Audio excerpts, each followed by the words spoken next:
টাইটেলে ডাল মুরগি বিরিয়ানি দেখে আপনারা হয়তো অনেকে হাসাহাসি করবেন। আসলে আমারও ফার্স্টে অনেক হাসি পাচ্ছিল, ডাল মুরগি বিরিয়ানিটি কীভাবে সম্ভব।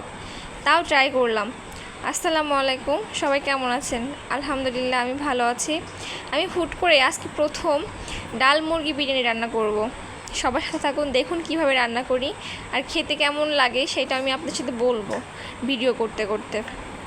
আমি প্রথমে মুরগিটা ভালো করে ধুয়ে যে বিরিয়ানি যে মশলাগুলো আছে সব কিছুতে মাখিয়ে রাখছিলাম, ওটা আসলে স্কিপ হয়ে গেছে, দেখাতে পারলাম না, দুঃখিত তার জন্য। তারপর একটা আলু কেটে পিস মানে কষে যেভাবে আলুটা দেয় পিস পিস করে সেভাবে কেটে নিয়েছি, নিয়ে হলুদ লবণ মাখিয়ে ভেজে নিয়েছি। আমি আলুটা লাল লাল করে ভেজে নেব, এই জন্য যে লাল লাল করে ভেজে নিলে অর্ধেক কুক হয়ে যাবে।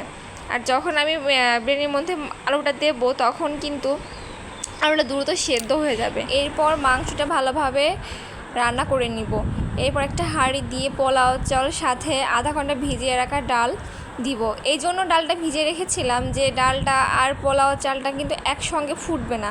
ডাল যদি ভিজিয়ে রাখি তাহলে কিন্তু অনেকটা নরম হয়ে যাবে, আর পরে যখন চালের সঙ্গে দেবো রান্না করবো তখন কিন্তু খুব দ্রুত রান্নাটা হয়ে যাবে। এরপর আমি গোটা দুটা এলাচ, গরম মশলা, একটা তেজপাতা, কিছু কিশমিশ দিয়ে নিলাম, নিয়ে ভালোভাবে চুলার উপরে নাড়বো। নাড়তে যখন লাল হয়ে যাবে তখন আমরা বিরিয়ানির মাংসটা দিয়ে দিব এক এক করে। আসলে যদি আপনি ভালোভাবে চালটা ভেজে না নেন তাহলে কিন্তু ভাতটা অনেক নরম হয়ে যাবে, বিরিয়ানিটা একদম নরম হয়ে যাবে। এই জন্য ভালোভাবে কিন্তু চালটা ভেজে নিতে হবে। এরপর আমি বিরিয়ানির মশলা দিয়ে দেবো, এর মধ্যে বিরিয়ানির মশলা দিয়ে কিছুক্ষণ নাড়াচাড়া করব। নাড়াচাড়া করার পরে গরম পানি দিয়ে দিব। যেহেতু আমি 3 কৌটা চাল আর 1 কৌটা ডাল নিয়েছি, 3 কৌটা গরম পানি দিয়ে দিব। এরপর ঢাকা দিয়ে রাখবো 5 মিনিট মতো। সাথে ভেজে রাখা আলু আর কাঁচা ঝাল দিয়ে দিলাম।